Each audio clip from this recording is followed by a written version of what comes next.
Урматтуу Москва шаарындагы мекендештер, эгерде сиз жакын арада Казакстанга чыгып кетүүнү ниет кылсаңыз, сизге тажрыйбалуу айдоочу Асылбек мырзаны сунуштайбыз.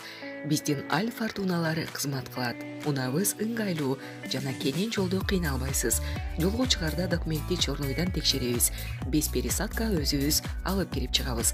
Биздин дарек метро проспект Мира 39А.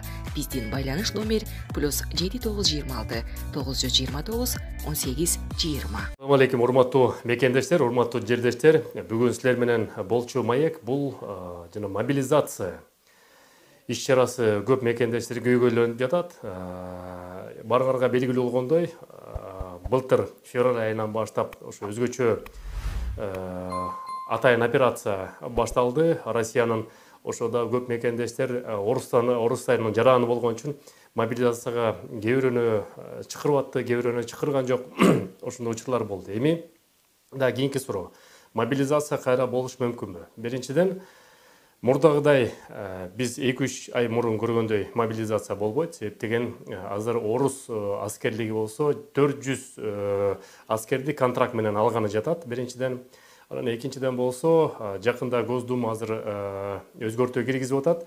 Биякта жанагы аскердик призыв деп коет, чакыруу. Аскердик чакырууга бара турчу Россиянын жарандары, алар болсо мурда повестканы колуна алчу эле, азыр болсо жана госуслуга деген атайын системага эле ошол эле уведомление кирет. Ошол эки уведомление госуслуга барар менен эле ошол киши, ошол аскер боло турчу жигит чакырылды деген мыйзам киргизилип атат.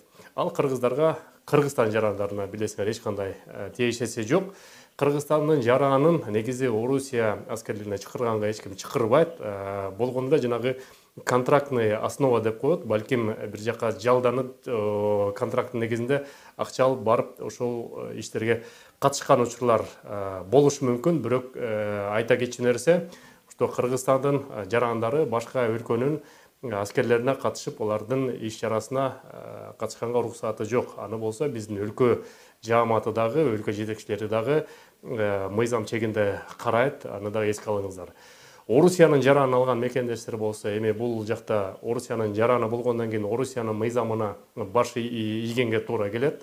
Себеп деген бул жарандык, бул абдан жооптуу иш. Ошон үчүн Орусиянын алган мекендештер чакыруу келсе, силер Орусиянын жаранысыңар, силерди Кыргызстан эч кандай көзөмөлгө алып жардам бере албайт. Ошону эске алыңыздар мекендештер.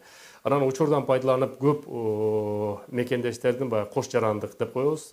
Официалдуу түрдө кош жарандык жок, бирок ошо кош жарандык алгандар мекендештер жакшы. Кыргызстанга барып Кыргызстан жарандай иш алып бара бересиңер, Орусиядан Орусиянын жарандай иш алып бара бересиңер.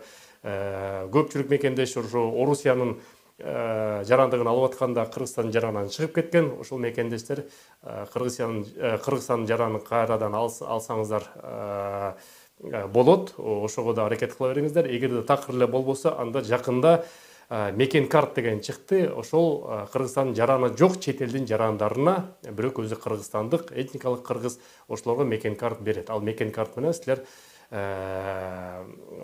Кыргызстанда жөнөкөй жаран катары эле толук бүт жагынан поощрениялар алсаңыздар болот.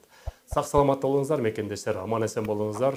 Көрүшкөнчө, силер менен Кыргыз диаспора кеңеши төрагасы мен Кубанычбек Осмонбеков. Көрүшкөнчө.